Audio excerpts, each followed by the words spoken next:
boots were approaching again, the door opened. O'Brien stepped in. Winston started to his feet. The shock of the sight had driven all caution out of him. For the first time in many years, he forgot the presence of the telescreen. "They've got you too," Winston cried. "They got me a long time ago," O'Brien said, with a mild, almost regretful irony. He stepped aside. From behind him there emerged a broad-chested guard with a long black truncheon in his hand. "You know this, Winston," said O'Brien. "Don't deceive yourself. You did know it. You have always known it." Yes, he saw now. He had always known it. But there was no time to think of that. All he had eyes for was the truncheon in the guard's hand. It might fall anywhere, on the crown, on the tip of his ear, or on his upper arm, or his elbow. The elbow! He slumped to the floor, on his knees, almost paralyzed, clasping the stricken arm. Within his other hand, everything had exploded into yellow light. Inconceivable, inconceivable that just one blow could cause such pain. The light cleared, and he could see the other two looking down on him. The guard was laughing at his contortions. One question, at any rate, had been answered. Never, for any reason on earth, could you wish for an increase in pain. Of pain, you could wish only one thing, that it stopped. Nothing in the world was so bad as physical pain.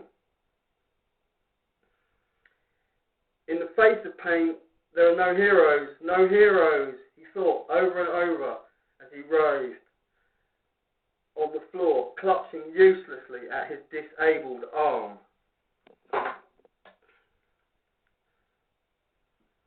He was lying on something that felt like a camp bed, except that it was higher off the ground and that he was fixed down in some way so that he could not move. Light that seemed stronger than usual was falling on his face. O'Brien was standing at his side, looking down at him intently. At the other side of him stood a man in a white coat, holding a hypodermic syringe. Even after his eyes were open, he took in his surroundings only gradually. He had the impression of swimming up into this room from some other quite different world, a sort of underwater world far beneath it. How long he'd been down there, he did not know. Since the moment when they arrested him, he had not seen darkness or daylight. Besides, his memories were not continuous. There had been times when consciousness, even the sort of consciousness that one has in sleep, had stopped dead and started again after a blank interval. But whether the intervals were of days or weeks or of only seconds, there was no way of knowing. With that first blow on the elbow, the nightmare had started. Later, he was to realise that all that then happened was merely a routine, a preliminary interrogation to which nearly all prisoners were subjected. There was a long range of crimes, espionage, sabotage and the like, to which everyone had to confess as a matter of course. The confession was a formality, though the torture was real. How many times he had been beaten, how long the beatings had continued, he could not remember. Always there were 5 or 6 men in black uniforms at him simultaneously. Sometimes it was fists, sometimes it was truncheons, sometimes it was steel rods, sometimes it was boots.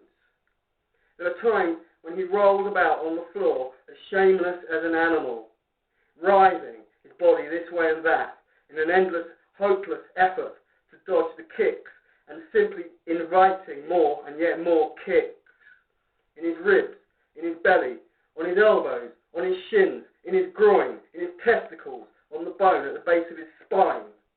There were times when it went on and on and on until the cruel, wicked, unforgivable thing seemed to him not that the guards continued to beat him, but that he could not force himself to lose consciousness. There were times when his nerve so forsook him that he began shouting for mercy, even before the beating began, when the mere sight of a fist drawn back for a blow was enough to make him pour forth a confession of real and imaginary crimes. There are other times when he started out with the resolve of confessing nothing, when every word had to be forced out of him between gasps of pain, and there were times when he feebly tried to compromise, when he said to himself, I will confess, but not yet. I must hold out till the pain becomes unbearable.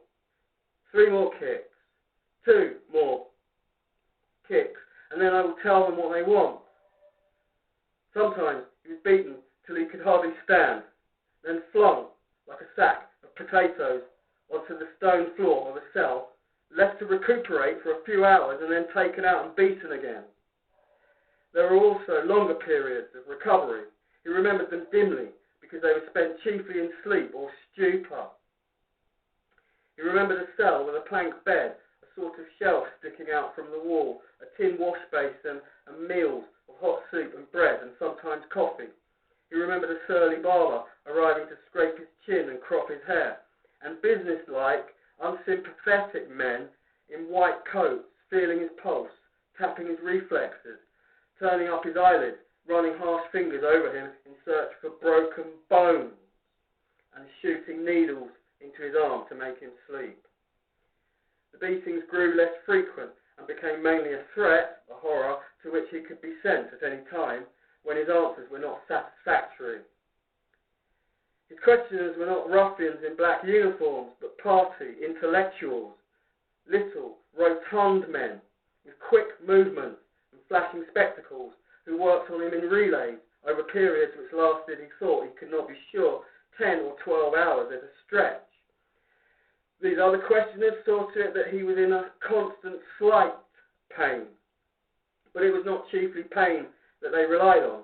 They slapped his face, wrung his ears, pulled his hair, made him stand on one leg,